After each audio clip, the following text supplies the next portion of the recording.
Hallelujah. Praise the Lord. Kaitir kaham bini hamsak ma kairak ma pai paya.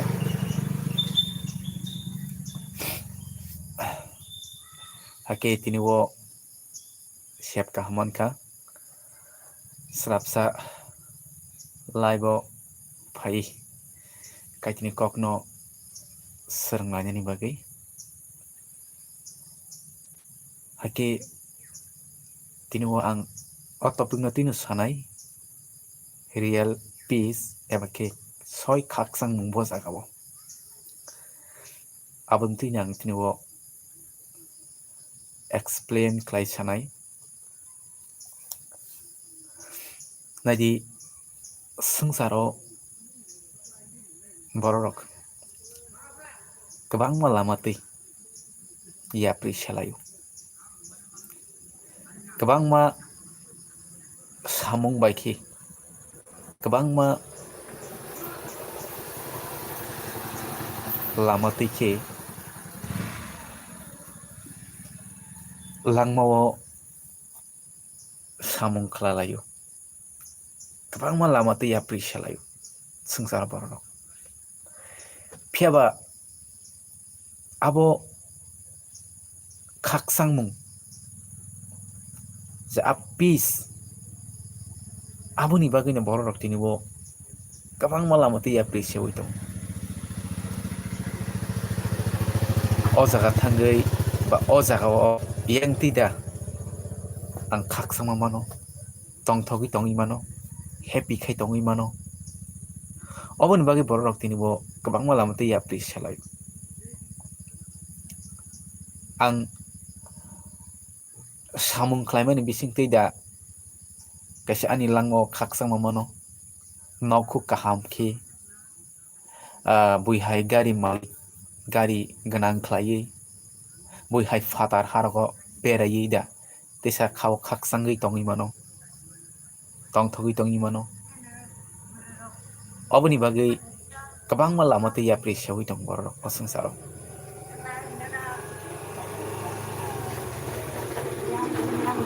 Hallelujah. Piaba Ariel kaksang mungno asoy kaksang mungno borok yasagi manya tan bagi male oseng sani a kaksang mung a tong thok mung abo srap sani bagi siabo condition ganang sengsara bebag na condition ganang hamzak mo condition ganang a kaksang mung tong thok mung babo condition ganang srap sani bagi tini borok salayu rang kabang ma ajikan ngangkai noku kaham tanggai gari malik klai tesa santi mana ne kaksang mana ne ni borok wan suklayu piaba zefra amu sungmani position sokayo ba soguyo ariel kaksang mung abono manya uino langma chowithang hallelujah nadi jefro ni ya forang tongo Jefroni ni langmo chamung ham tongo Jefroni ni langmo mungsasuk tongo ajoro nung tong thui tong manai khasrangi tongi manai abu srap sani bagi pheb Jefroni ya forang krikha pheb Jefroni ni ya nini nukung kaham bo nung ma tong liya Jefroni ni langmo je musung mani abu krikha afro hanya hai aje tong thogya ba aje khasrangya jagao nung sogine haino hai hallelujah tini bot tomungno osung sane manaino ba osung sane rangino tomungno borono kaksang mari ngangkai tomungno borono tong thok mungri ngangkai tomungno borono lang mari ngangki tino kabang ma borok kurul rang ajinai tonggu osung saro tangi kaksangi manya hallelujah rang tongkai bebang tong ini borok salai piaba kabang marang ajinai rang sengi nadi brong theno kaisa kiri mung tongnai wana mung tongnai ang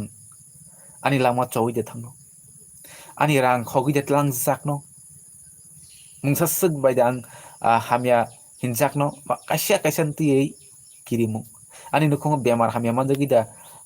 orang bai ma thangno te ang orang kaham ke aji manya sekang da ang lama choi ma thangno es kirimu borong ni thanibo jasuk pano rang tongdi jasuk pano building nok tongdi jasuk pano langmo mung kaham pano ton borok bai sinijak pano ton hallelujah bin thanibo tong thok munga srap chani bagi singo srap chani tong thok mung si manai phiaba soi khak sang mung bo jaga tong male bo baithang jisu kristo osi hallelujah jisu kristo baithang elamo sawi kalangmani tongo john simeni kothma kaham 14 verse 27 ang norok no khak sang mari ui kalangin chau osungsar khak sangai osungsar khak sang mari ma haikyang norok no rigla kini chau hallelujah osungsani khak sang ma tong thong ma srap chani bagi jefrani yago tong apur simin tong thu tong mane phiaba adini yago rang keringi mano nok kaham keringi mano chamung keringi mano jora tong thu de tong mano khak sangi ne tongi mano khasrangi de tongi mano possible maya jifru lang mo mungsa keri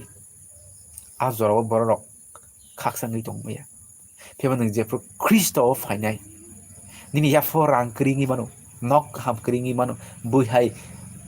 khai fai ngi mai ngi mano phiaba ning theno khak sang mo tong thok mo ini lang mo mana hallelujah abani bagino jisu kristo sawi kalangmani tongo ang norok no khak sang mo rui kalangnai ni so hallelujah osungsar khak sang rima haikyang no khak sang rigla ni so osungsar khak sang munga ke jefro nini muchung mani tomo nini langmo man kha afro tong thok nai srap chani bagi phi abo keri kha hanya hai atong thok mung khak sang pai thangai hallelujah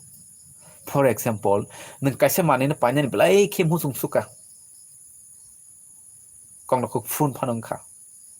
sing jefro phun phanang khan kaisa sang mani katal panyan ni sakang sing blai ke khas rango abno man khang kai phi abo kachamungi thanga hanya hai atong thong mung ro pai thamo jefro ni ya rang tong apro nung tong thok tong manai pai thangka atong thong mo pai thamo phi kristo phai ning je tong thok mung khak sang mong mamuna bo pai phlesa hallelujah ni nukhung rang keringi mano ni ya fo rang kering ngai mano chamung keringi mano nok kaham keringi mano jora phun nang tong thoki khak sang ngi tong manai hallelujah abun bagane khak sang ni bugra khak sang ni raja abo sabo male jisu kristo si hallelujah khak sang mung no nang tong na mana muchungki hallelujah khak sang mung tong thok mung nini yago keringi man buksa jora wono nang tong thoki tong manai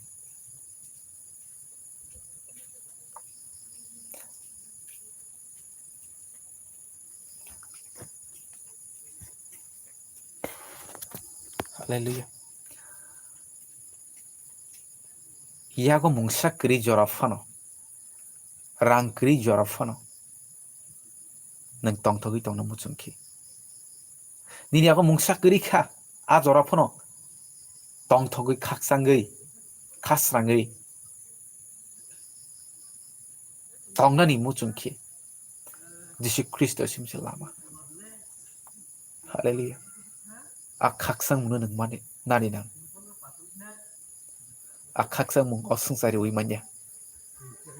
jisu kristo simse hallelujah jisu simse khak sang mun ui manai hallelujah osungsani khak sang ma tong thoma srapsani bagisi phiaba kaitor rimani a Jisu Kristo ni bisingti kaitor je rimani a khaksangmung a je khaksangmung abo kemaya jat. Haleluya. Abun bagino serai ingdi oseng saro borok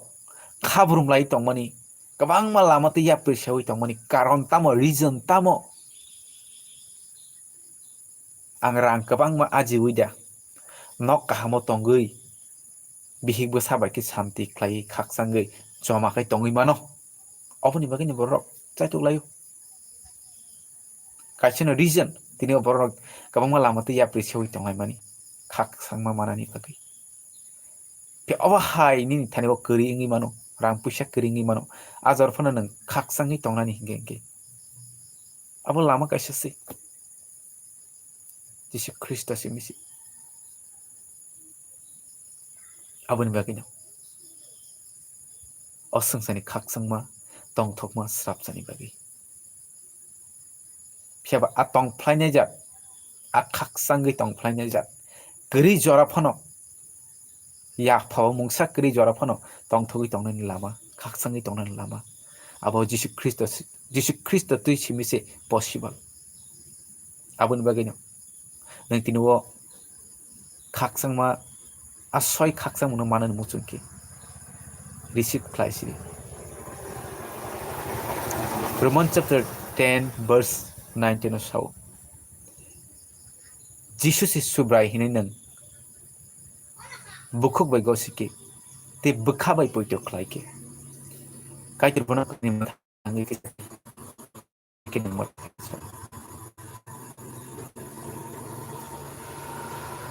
hali abun bagino simple mo thangjanan lama abono nang receive khlaika gosika ni jisuno ani subrai ni nang bukhuk bai gosika te bukha bai nang poito khlaika ani bagi bono thipaika cross shakawo kineng set ningka tam bagi malai bukha bai poito khlaima bai kaite bai kaham ni ramjago te bukhuk bai gosima bai kaite ni moklo kaham go halali aban begini serai indi amol brum ni langma a khaksang mung tongthok mung ni langmo kuplong na mochungki Jesus simino lama bono karite osungsar mung sakri haleluya aban begini Simon sidi kaitor ni a khaksang mung abonin thanibo jepro kuplongo nang te khorsa bornobo a khaksang mung kongno nang bagi manai tinio borok langmo problem jeng jal phaipruo ba nukongo belake pusogya jeng jal ngi tong protect khorsa borno chubawi manja tejina dinji pailya obhai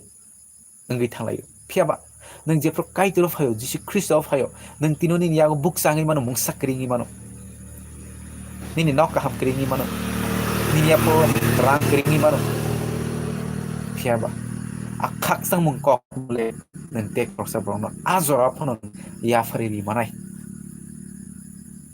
ke pomo hai abong na haleluya abon bagino baikan nin ya fo mungsa keringi mono rang keringi mono nok kaham keringi mono blaikino nini nuk ngotsug yangi mano azora funa nang tek khorsa brono akak sangma atong thok mani kokno nang bagai di manai abon bagino nang okak sang mungrong no atong thok mungrong no te amol brum ni lang mani bagi nang manani muchungki lama kaisan Jisu Kristo John simani kothama gaham chodoni soyo abono sau angno lama angno kubui angno langma ani bisinti phage khorsa phano apana phaimi hinisa chukna hawo abon bagi srai srendi Jesus si lama kubui te langma bini tei himyaki chukna hawo thangi manya haleluya gabon bagino Simon City Jesus si subrahini ne bukhbai gosu bkhabai puitu khlaidi bo thimano nini bagai bo thui saklai mano bo bahan bini bahan sakak jamano bisas khlaidi hakin nang mathang saknai MF hake asana sitan kaitan rok no blessing kaitan te kaitan rok betan. God bless you.